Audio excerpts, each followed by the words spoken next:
اور جو امیر حج ہوتا ہے وہ خطبہ دیا کرتا ہے. آج جیسے امام صاحب وہاں خطبہ دیتے ہیں، امیر حج اس زمانے میں خیر القرون کے زمانے میں امیر حج خطبہ دیا کرتا تھا. جس کو امیر حج بنائے گا وہی خطبہ دیا کرتا تھا مسلمانوں کو. سن 51 52 53 ہجری کے اندر امیر معاویہ رضی اللہ تعالیٰ کا فرزند، جس کو آج جتنے بھی سبائی اور تبرائی ہیں اور نام نہاد سنی بکواس کرتے اور گالیاں بکتے جو شرم نہیں آتی ان کو، وہ صحابہ اکرام اور لاکھوں تابعین کا امیر حج بن کر وہاں گیا. 3 سال تک امیر حج. اور پھر وہی لڑکا، وہی نوجوان، کم بیش 28 سال کی عمر کا نوجوان، قسطنطینیہ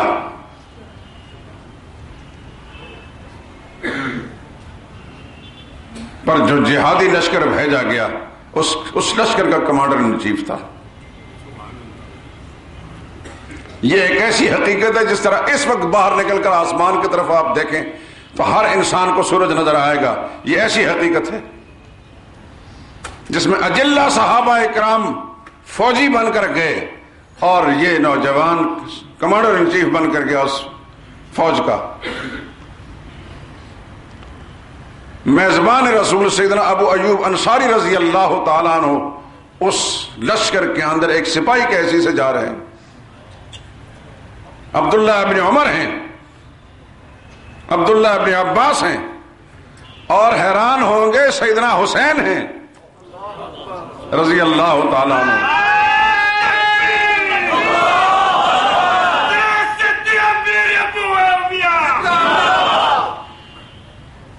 جب یہ لشکر گیا راستے میں حضرت ابو ایوب انصاری میزبان رسول، بوڑھے صحابی، آپ کو نام معلوم ہے ابو ایوب انصاری؟ ان کا نام خالد ہے، خالد بن زید. ابو ایوب ان کی کنیت ہے. حضرت خالد بن زید یعنی ابو ایوب انصاری رضی اللہ تعالیٰ عنہ بیمار ہو گئے. جب بیمار ہوئے اور بیماری میں جب شدت اختیار کی تو انہوں نے امیر لشکر کو بلا کر یعنی یزید بن معاویہ کو بلا کر 2 باتیں کی. پہلی بات کہ میں نے ایک حدیث سنی ہے محمد مصطفیٰ صلی اللہ علیہ وسلم سے، وہ مجھے یاد ہے، وہ میں آپ کو سنا دیتا ہوں، امت تک پہنچا دینا. ہو سکتا کہ میری موت واقع ہو جائے اور یہ حدیث میں اپنے سینے میں لے کر چلا جاؤں تو اللہ کا مجرم نہ بن جاؤں. کیا صحابہ کی سوچ تھی. اللہ کی کھربوں رحمتیں نازل ہوں ان پر. سیدنا ابو ایوب انصاری نے فرمایا کہ حدیث رسول سن لو. حدیث یہ ہے، من مات لا یشرک باللہ جعلہ اللہ فی الجنہ. من مات لا یشرک باللہ جعلہ اللہ فی الجنہ. جس شخص کی موت اس حال میں آئے کہ اس نے زندگی میں کبھی اللہ کا شریک کسی کو نہ بنایا ہو، اللہ اس کو جنت میں ضرور بھیجیں گے. یہ حدیث میں نے رسول اللہ صلی اللہ علیہ وسلم سے سنی ہے تو امت تک پہنچا دینا. آج مجھے اور آپ کو یہ حدیث جو محمد مصطفیٰ صلی اللہ علیہ وسلم فرمان تھا، ابو ایوب انصاری رضی اللہ عنہ سنا تھا، انہوں نے یزید بن معاویہ کو سنایا اور اس نے ساری امت تک پہنچایا اور مجھے اور آپ کو بھی پتہ چل گیا. پہلی بات تو یہ.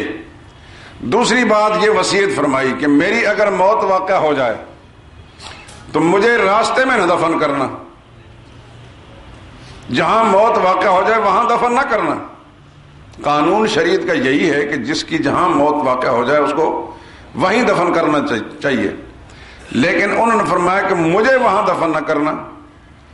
اس میں حکمت یہ ہے کہ اسلامی لشکر جہاد کرنے کے لیے جہاں تک جائے گا میری میت کو ساتھ لے کر چلنا. کل قیامت دن میرا رب مجھ سے پوچھے گا تو میں یہ کہہ سکوں یا اللہ جب تک زندہ رہا تیرے دین کی سربلندی کے لیے جہاد کرتا رہا، اور جب مجھ پر موت واقع یا اللہ میری لاش بھی تیرے راستے میں جہاد کے راستے میں چلتی رہی. چنانچہ ان کے وصیت پر عمل کیا گیا. اور البدایہ والنہایہ علامہ ابن کثیر نے فرمایا اسی یزید بن معاویہ نے وہ وصیت سنی، وَهُوَ الَّذِي صَلَّى عَلَيْهِ، اور نماز جنازہ بھی تمام لشکر پیچھے کھڑا تھا، یزید بن معاویہ کو انہوں نے وصیت فرمائی تھی کہ تو نے میرا جنازہ پڑھانا ہے، اور انہوں نے جنازہ پڑھایا۔ جتنی مرضی گالیاں دو، حقائق کو نہیں جھٹلایا جا سکتا، سچ سچ ہے، بالآخر واضح ہو کر رہے گا۔ خیر، ان کی میت کو ساتھ لے کر کے آخری منزل پر قسطنطنیہ جو آج استنبول ہے، اس کے جو قلعہ تھا رومیوں کا، قلعے کے پاس پہنچ کر، چونکہ وصیت یہ تھی کہ قلعے کے پاس لے جا کر دفن کرنا ہے، اس کی دیوار کے ساتھ قبر جب کھودی گئی تو کھدائی کر رہے تھے تو قیصر روم نے اندر سے اطلاع پیغام بھیجا، مسلمانوں کو پوچھا کہ تم بتاؤ کیا کر رہے ہو؟ انہوں نے جواب میں فرمایا کہ ہم اپنے نبی کے ایک جلیل قدر صحابی کی وصیت پر عمل کرتے ہوئے اس کو یہاں دفن کر رہے ہیں۔ انہوں نے کہا کہ تمہارے چلے جانے کے بعد ہم ان کی میت کو اٹھا کر باہر پھینک دیں گے، یہاں مت دفن کرو۔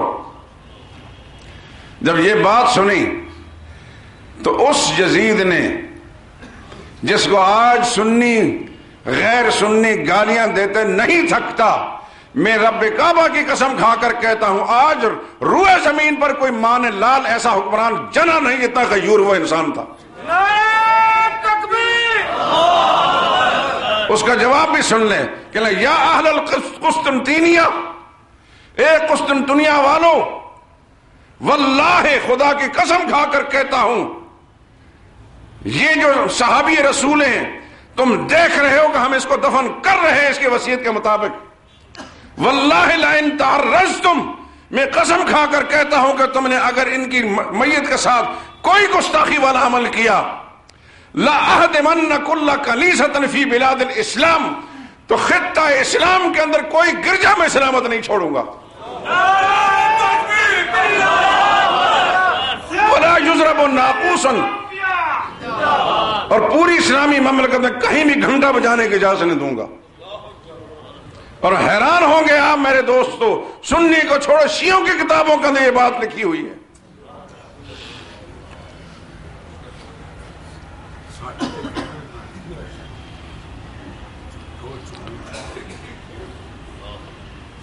ایک دھمکی وہ تھی جو قیصر روم نے دی تھی، ایک دھمکی وہ ہے جو چند سال پہلے بش نے دی تھی۔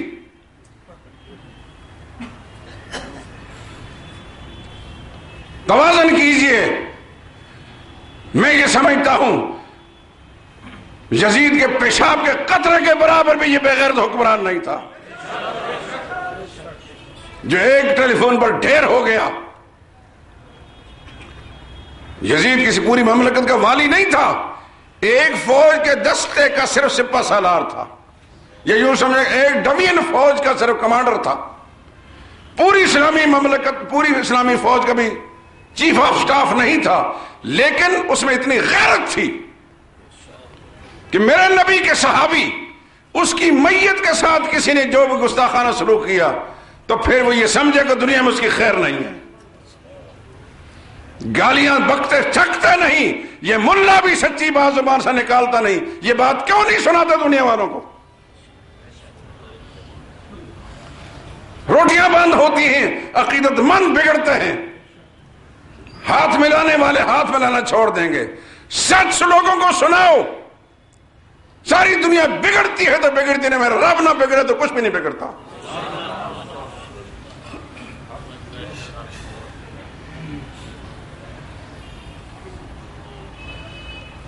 زبانیں گم ہو جاتی ہیں سچ کہنے سے، یہ تاریخ کا حصہ ہے، اس کو کہاں نکالو گے؟ صدیاں گزر چکی ہیں، آج بھی تاریخ کے سینے میں یہ الفاظ موجود ہیں۔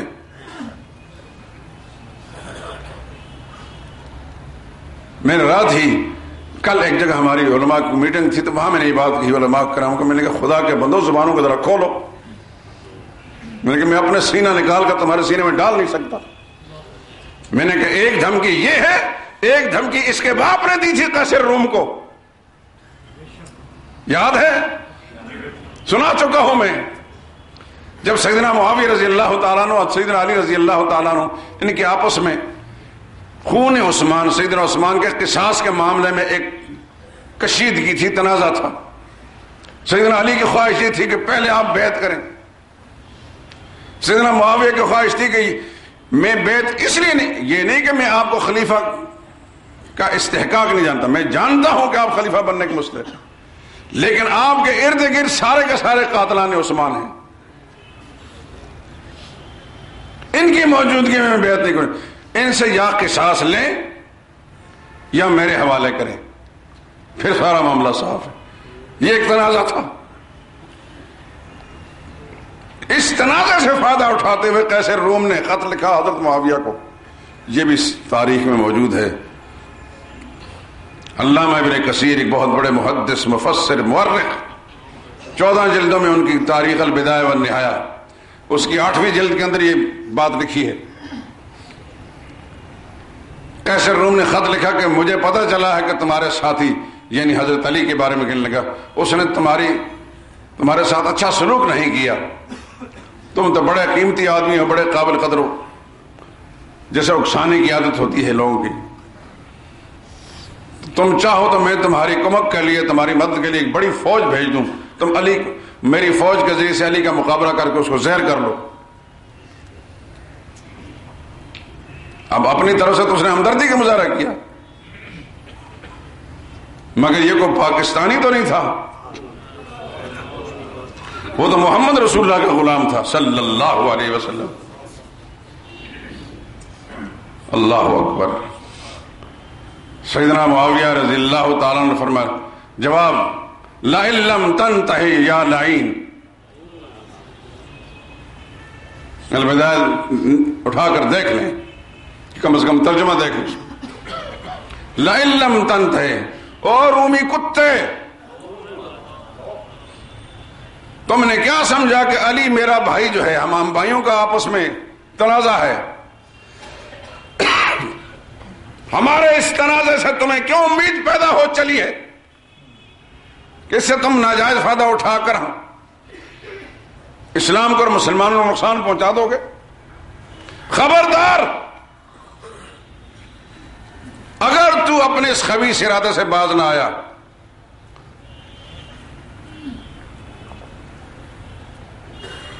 تو میں فوراً اپنے بھائی علی کے ساتھ اپنا معاملہ فوراً طے کر کے پھر میں اور وہ دونوں مل کر تمہارے خلاف لشکر دیں گے۔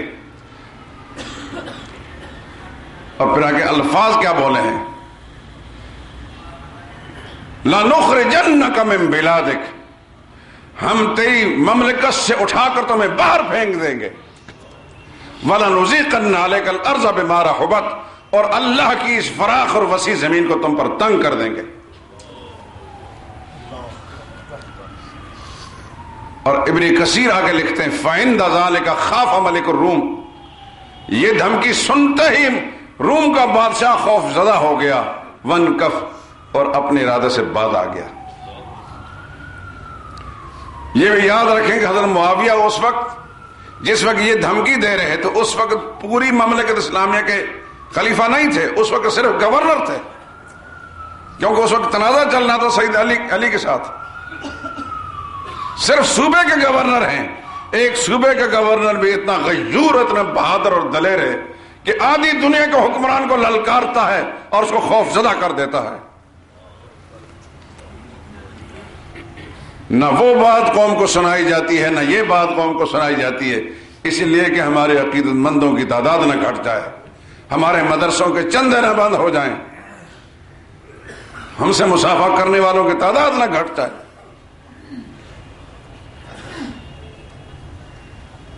میرے دوستو، ایک بات سن لو دربار والے، محمد مصطفیٰ صلی اللہ علیہ وسلم کی ہر نسبت سے ہمیں پیار ہے۔ جہاں تک حضور صلی اللہ علیہ وسلم کے خاندان کا تعلق ہے، خواہ وہ آپ کی ازواج مطہرات ہوں، خواہ وہ آپ کی صاحبزادیاں اور صاحبزادے ہوں، یا صاحبزادیوں کی اولاد ہو جیسے سیدنا حسن سیدنا حسین ہیں، خواہ وہ آپ کے داماد ہوں،